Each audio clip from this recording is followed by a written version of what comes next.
안녕하세요. 저는 결혼한 지 1년도 되지 않아 이혼하게 된 제 기구한 사연을 들어주시렵니까? 남편과 저는 9년 연애 후 결혼했습니다. 저의 부부는 20대 후반이고 시부모님은 50대 초중반이십니다. 서울이 고향이었던 제가 익산에 있는 한 국립대학교에 다니면서 캠퍼스 커플로 만나게 됐고 연애 기간 동안 평범한 연인들처럼 좋을 때도 싸울 때도 있었지만 결혼하고 나서는 싸우는 일 없이 행복하게 잘 살고 있었어요. 서로 맞추면서요. 익산 토박이인 남편은 조금 달을 찌르긴 했지만 크게 성격이 모나치 않은 편이었죠.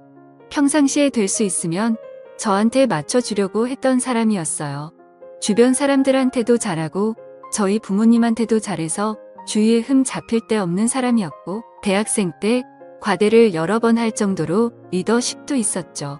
경제권도 저한테 다 넘기고 월급 받으면 꼬박꼬박 저한테 다 보내주고 용돈 받아서 썼고요. 그러던 어느 날 시댁으로부터 충격적인 이야기를 들었습니다. 시아버님이 3억 원에 가까운 거액에 빚을 졌다는 거려. 빚은 도박 때문에 지게 되었고 개인 은행카드로 내 사채까지 다양한 곳에서 빚을 지셨다군요. 결혼할 당시 제가 알고 있던 빚은 살고 계시던 집담보대출 1억 8천 정도 뿐이었습니다. 시아버님 월급이 500만 원 이상이시고 시어머님은 가정주부세요. 대출받아서 살고 있는 집이지만 아버님 월급이 꽤 되고 도련님도 일을 하는 상황이어서 돈 들어갈 곳이 많지 않은 걸로 알고 있었습니다. 그래서 어느 정도 대출금 바쁘면서 사시다가 은퇴하시고 주택연금 받으시면서 사시면 되겠다 싶었습니다. 그래서 크게 걱정이 없었습니다. 시부모님과 관계도 좋아서 같이 좋은 곳도 다니고 그저 평범하게 살다가 노후에 아프시면 도와드려야겠다 생각했었죠. 결혼할 때 시댁에서 딱 1,000만 원 집 구하는데 도움받았습니다. 친정에서는 더 해주고 싶어 하셨지만 시댁에서 1,000만 원밖에 못 받으니 친정에서도 1,000만 원만 받았습니다.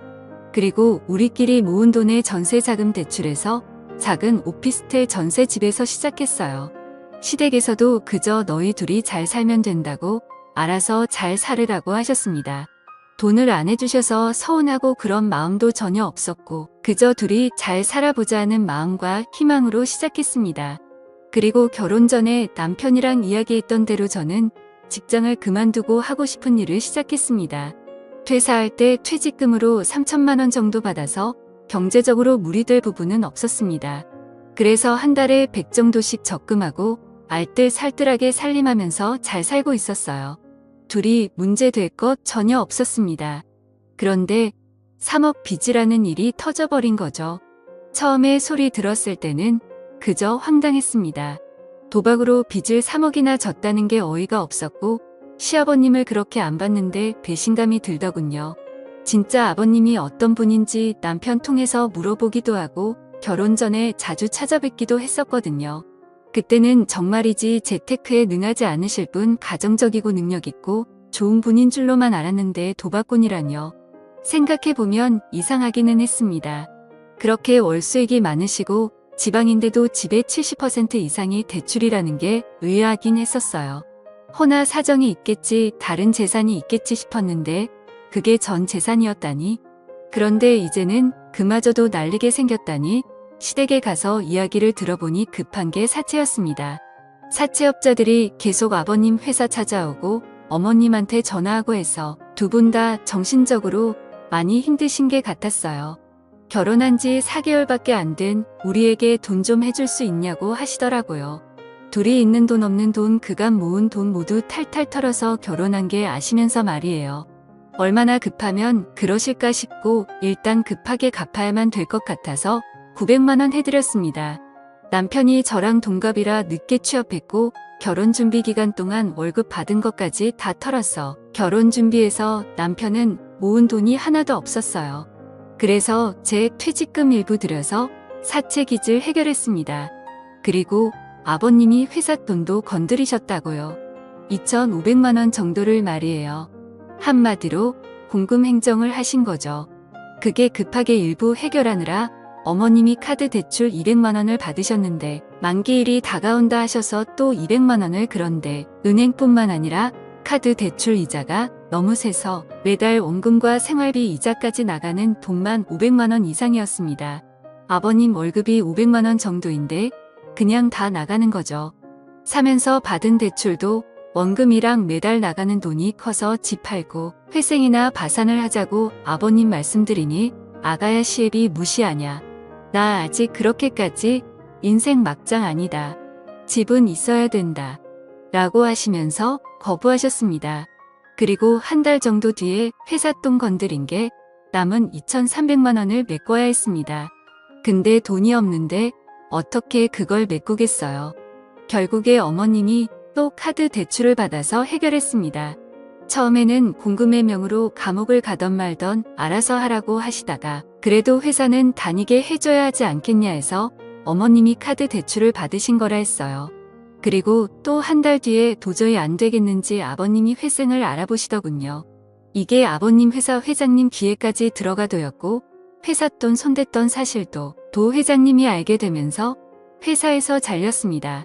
회생을 해도 6천만 원 정도는 알아서 갚으셔야 된다 하시대요. 그렇게 직장에서 잘린 이후에도 정신을 못 차리시고 매일 어디를 다니시는지 매일 밤 담배 냄새에 찌들어서 돌아오셨고 어머님이 도대체 당신 어디 다녀왔냐 따져 물으시면 생활비가 필요해서 돈을 좀 벌려고 다니고 있다고 하시면서 되려 숨막히게 하지 말라며 어머님께 화를 내고 집을 뒤집어 놓으셨습니다. 그 돈은 어찌 갚으시려고 하시는 건지 답답하더라고요. 그 후 어머님은 결국 집을 파셨고 집 사면서 은행에서 받은 대출금 갚고 나니 수중에 몇 천만 원만 남더라고요. 아버님이 운명했던 회사 공금 갚느라 어머님이 받았던 대출을 그 돈으로 해결하고 할머니한테 빌린 돈도 있어서 1,000만 원 갚고 복비 이사비까지 지출하고 나니까 결국에 남은 돈이 1,000만 원 정도였습니다. 아버님은 언제부턴가 집에 들어오지 않는 날이 들어오시는 날보다 많아지셨고 어느 순간부터 집에 들어오지 않으셨습니다. 어머님은 아버님 생각만 하면 지긋지긋하다고 집에 오면 바로 이혼 도장 찍으라고 할 거라고 이혼 서류까지 준비해 두시고는 칼을 가셨습니다. 그렇게 집을 팔고 도련님이 얻은 저렴한 빌라에서 도련님이 벌어오는 돈으로 어머님과 도련님 둘이서 생활하기 시작했습니다. 처음에는 같이 으쌰으쌰 해결해 나가려고 자식들이 아버님께 연락해서 계속 어디시냐고 물어도 보고 싸워도 보고 했는데 고집이 있으셔서 마음대로 하시고 도대체 뭘 하시는지 어떻게 생활하시는지 상황 돌아가는 것도 이야기 안 해주셔서 포기했습니다. 그냥 열심히 일해서 돈 벌고 있다고만 하셨어요. 이렇게 해서 어찌어찌 아버님 포기하고 도련님 어머님만 산다고 해도 앞으로가 걱정이었습니다. 도련님도 돈 모아서 결혼해야 되는데 솔직히 상황이 이 정도면 어머님도 진작 뛰쳐나가서 일을 하셔야 하는 게 아닌가요? 자꾸 비가 오면 온몸이 뻐근하고 날이 좋아도 몸이 안 좋다고 하시면서 본인 하시고 싶은 일자리를 고르고 계시더군요. 제 생각에는 그런 거 따질 때가 아닌데 말이에요.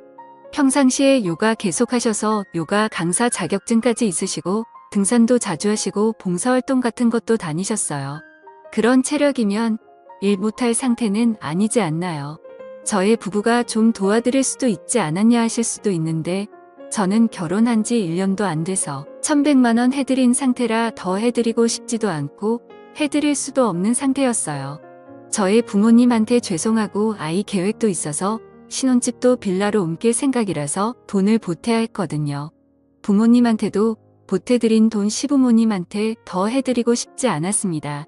남편도 그 부분에 동의했었고 미안해했습니다. 그리고 저의 부모님은 나중에 노후 대비해서 계속 직장 다니고 계세요. 아빠는 일하면서 무거운 물건들을 드는 경우들이 많아서 뒤에서 보면 한쪽 어깨가 틀어졌어요. 어깨에서 쾌가서 팔도 아프시고 그래도 일하고 계세요.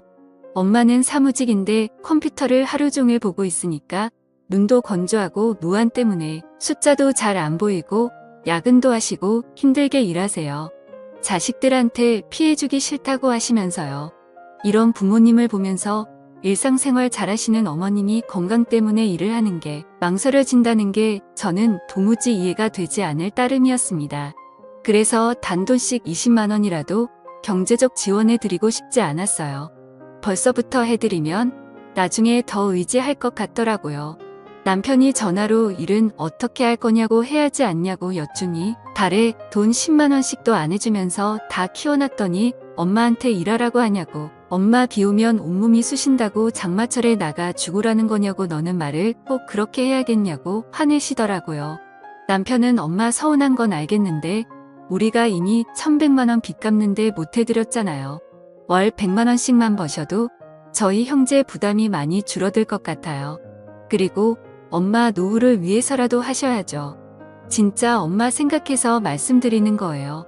모든 걸 우리가 지원해 드릴 능력이 안 돼요. 라고 장문의 문자를 보냈지만 일 터진 지 8개월이 지나도 어머니는 이 일은 어떻고 저 일은 어떻고 따지시며 단 한 번도 일을 나가려 하지 않으셨습니다. 제가 저희 외삼촌 식당에서 카운터 보는 게 나도 하시는 게 어떻겠냐고 말씀드린 적이 있었는데 어디 CM일을 그런 식당 아줌마를 만들려고 하는 거냐고 성을 내시더라고요. 그러면서 저보고 다시 일을 시작하라고 새파란 게 젊은 애가 남편이 벌어오는 돈만 쓰고 집에서 놀기만 한다고 하시대요. 저도 다시 일을 시작할 수는 있지만 이런 상황에서는 전혀 시작하고 싶지 않았어요. 제가 일 시작하면 분명히 지원해 줄게 기대하실 거고 안 해드리면 더 서운해하실 게 뻔했거든요. 안녕하세요. 저는 결혼한 지 1년도 되지 않아 남편도 처음에는 저한테 미안해하면서 1,100만 원 해줬으니 충분히 해줬고 더 해줄 필요 없다고 했었는데 나중에는 저보고 일 시작하는 거 어떻냐고 눈치를 주더라고요. 일 시작하고 수입 늘어나면 월 10만 원씩이라도 드리자고 하면서요. 하지만 제가 벌 돈들이 앞으로 태어날 제 아이, 제 집, 제 노후 등을 위해 쓰이는 게 아니라 시댁 뒷바라지에 쓰일 거라고 생각하니 끔찍하고 싫었습니다. 솔직히 거의 월마다 시댁 쪽에 경조사 있어서 10만 원씩은 드리고 있었어요. 친정 쪽은 생일, 어버이날, 명절 때만 드렸고요. 귀한 딸 힘들게 키워놨더니 시댁 뒷바라지나 하는 거 보시면 저희 친정 부모님이 얼마나 쏙 터지시겠어요. 그런 모습 보여드리고 싶지도 않았어요. 친정집에서 김치 얻어가는 것도 죄송했습니다. 친정에서는 뭘 계속 주려고 하셨는데 그럴 때마다 속상했어요. 있을 때 잘해드리지라는 말도 하실 수 있어요. 하지만 저는 이런 끔찍한 상황은 아버님, 어머님이 만드셨다고 생각해요. 아버님이 회사 핑계대고 모아놓은 돈을 계속 가져가셨어요. 적은 돈도 아니고 큰 돈 몇백 천만 원 이런 식으로요. 근데 그때마다 어머님은 그냥 방관하신 거예요. 아버님 성격이 워낙 큰 소리치고 그런 성격이라 싸우다가 포기하고 놓아버리신 거죠. 그리고 그 방관이 그 상황을 만든 겁니다. 그렇기에 두 분이 열심히 해결할 의지가 있어야 된다고 생각하는데 아버님 위에 말씀드린 상태이시고 어머님은 본인은 마냥 피해자라고 생각하시고 그래서 의지가 안 보이니 추가적으로 지원해드리고 싶지도 않고 그러더군요. 밑 빠진 독에 물 붓기라는 생각만 들어서요. 남편이 점점 힘들어하더라고요. 처음엔 티를 안 냈는데 날카로워 지고 밤에도 술 먹고 늦게 들어오고 새벽에 들어오는 날도 많아졌습니다. 부모님은 부모님대로, 아내인 저는 저대로 남편한테 화내고 하니까 속상해서 저러나 했어요. 남편은 아버님이 말씀하시기 전까지 정말 이런 일에 대해서 전혀 모르고 있었다고 했거든요. 평소에 경제적인 부분에 크게 관심이 없어 보였어요. 저한테 경제권을 완전히 맡겼었고 돈에 대한 욕심도 전혀 없어 보였고 소소하게 우리가 할 수 있는 선에서 열심히 살면서 살림을 꾸려나가자고 했었어요. 저도 그렇고 남편 부려님까지 부모님한테 뒤통수 맞은 거인 줄 알았습니다. 남편도 피해자라는 생각에 남편이 너무 안쓰러웠고 아무리 술을 먹고 늦게 들어와도 새벽에 들어와 술 주정을 부려도 다 이해해 주려고 했습니다. 기죽어 들어온 남편을 꼭 안아주고 다음 달부터 다시 시작해야겠다고 결심했습니다. 그리고 남편한테 다음 날 아침 말했어요. 다음 달부터 출근하기로 결심했다고. 남편이 혹시 본인 부모님 빚 때문에 그런 거냐고 하면서 눈물을 머금은 채 말하는데 저도 그 모습을 보고 눈물이 나더라고요. 진짜 아침 대바람부터 둘이 부둥켜 안고 펑펑 울었네요. 열심히 살아보자고 대신 어머님 일하시는 게 설득 멈추지 말자고도 했습니다. 그렇게 저는 일자리를 구하고 출근을 예정일보다 더 일찍 시작했어요. 일자리라는 일이 전문직은 아니지만 워낙 수요가 많은 업종이라 쉽게 일을 구했습니다. 남편과는 주말에 데이트도 하면서 여전히 신혼의 단 꿈에 젖자 있었어요. 그러다가 그날 그것을 알게 된 겁니다. 그날은 제가 몸살이 심해서 사장님께 양해를 구하고 출근했다가 몇 시간 후에 병조퇴를 했던 날이었습니다. 남편이 걱정할까봐 조퇴한다는 말은 안 했고 그냥 몸이 좀 안 좋다고만 했었어요. 남편은 너무 걱정된다고 하면서 병원에 꼭 가라고 해주었고 중간중간 전화를 하면서 챙겨주었습니다. 그렇게 조퇴를 하고 집에 도착해 문을 열었는데 현관에 처음 보는 신발이 놓여 있었습니다. 뭐지 싶어서 조용히 집 안으로 들어갔습니다. 참고로 남편이 밤에 와도 늦게 오는 날들이 많아서 제가 집 비밀번호 누르는 걸 무음으로 설정해 놓은 터라 문 여닫는 소리 빼고는 큰 소리가 나지 않았어요. 저는 안방 쪽에서 대화 소리가 들리는 걸 느끼고는 안방 문을 벌컥 열었습니다. 그런데 그곳에 연락 없으셨던 시아버지와 출근한 줄로만 알았던 남편이 있는 게 아니겠어요. 아버님은 남편이랑 점심을 먹으러 왔다고 했고 남편은 아버님이 아프셔서 같이 병원을 가려고 만났다고 했습니다. 그리고는 둘이 서로 눈빛을 주고받더니 병원 갔다가 점심을 먹으러 만났다고 하는데 영 느낌이 세하더라고요. 그래서 알겠다 하고 그럼 병원은 다녀오셨냐 했더니 지금 병원에 안 그래도 가려고 한다고 했습니다. 저는 당시 몸이 너무 안 좋은 상태라 몰아다져 웃기도 피곤했고 힘들어서 알겠다고 말하고 둘을 보내고 안방에서 한숨을 잤습니다. 그렇게 한숨 자고 일어나니 종몸이 개운해지면서 동시에 남편과 아버님이 영 수상하더라고요. 남편은 아버님이랑 연락이 영 안 돼서 답답하다고 바로 그날 오전에도 카톡으로 말했었거든요. 저에게 뭔가 숨기는 게 있는 것 같았습니다. 허다 그게 뭔지 알 방도가 없으니 답답할 따름이었어요. 그냥 저는 바로 남편이 저녁에 오자마자 물어봤습니다. 왜 나한테 거짓말했냐고, 아버님한테 연락 안 된다고 해놓고 왜 약해서 만난 거냐고. 아버님이 요즘 다시 도박 때문에 빚쟁이들한테 쫓기고 있어서 혹시나 저랑 나는 카톡 내용도 유출되거나 하면 곤란해질까봐 그랬다고 했습니다. 그럼 왜 집에 둘이 있을 때도 얘기 안 했냐고 따져 물으니 제가 걱정할까봐 그랬다고. 제가 아내지만 자기 아빠의 치부를 알리는 게 부끄럽고 자존심 상했다 하더라고요. 진짜 한숨 나오더라고요. 개벌은 못 고친다더니 진짜 죽어야 도박질은 끝난다더니 여전히 그 짓거리 하고 다닌 시애비라는 이 인간으로도 안 보였습니다. 욕이 목구멍까지 차올랐지만 그래도 남편 아버지인데 그리고 내 시아버지인데 참자 참아 하면서 참았죠. 그리고 그 다음날 아침에 일어났는데 또 몸살이 올라오더라고요. 원래 남편 출근 후 한 20분 정도 후에 제 출근 시간이라 남편 보내고 좀 더 누워있다가 가려고 했는데 그냥 사장님께 오늘 하루 병가 쓰겠다고 하고 누워있었습니다. 그리고 세상 모르고 잠이 들었네요. 그런데 무슨 소리가 틀려 잠에서 깨보니 거실 쪽에서 남편 목소리가 들렸습니다. 뭐지 벌써 남편 퇴근 시간인가 하고 시계를 봤더니 겨우 오전 10시더라고요. 뭐지 싶어 안방에서 숨죽이고 남편의 통화 내용을 듣는데 뭐라 잘 들리진 않았지만 대충 오늘은 좀 일찍 갈 수 있습니다. 거기서 뵐게요. 오늘은 좀 늦게까지 가능합니다. 뭐 이런 말들이 틀렸어요. 저는 뭔가 남편이 나를 속이고 있구나 싶었습니다. 그러다가 남편의 목소리가 제가 있는 안방 쪽으로 가까워지는 걸 느꼈고 저는 안방 옷장 속에 몸을 구겨 넣었습니다. 남편은 안방에 들어와서도 한동안 통화를 하는데 여간 이상한 게 아니었어요. 오늘은 어제 잃은 걸 다 만회할 거라느니 오늘 성과급이 나와서 주머니가 빵빵하다느니 이런 말들을 하는 겁니다. 저는 촉이 오더군요. 남편이 나가는 소리를 듣자마자 저는 옷을 대충 갈아입고 모자를 눌려 쓴 채 남편의 뒤를 따랐습니다. 2층 오피스텔이라 계단으로 급하게 따라 엘리베이터를 따라 내려가니 남편이 급하게 걸어서 어디론가를 가더라고요. 저도 따라갔습니다. 그런데 골목길에 들어서자 저희 시아버지가 남편 앞에서 손을 흔들고 계셨습니다. 저는 뭐지? 이 부자가 도대체 뭘 하려는 거야? 설마 하면서 몰래 뒤따라갔습니다.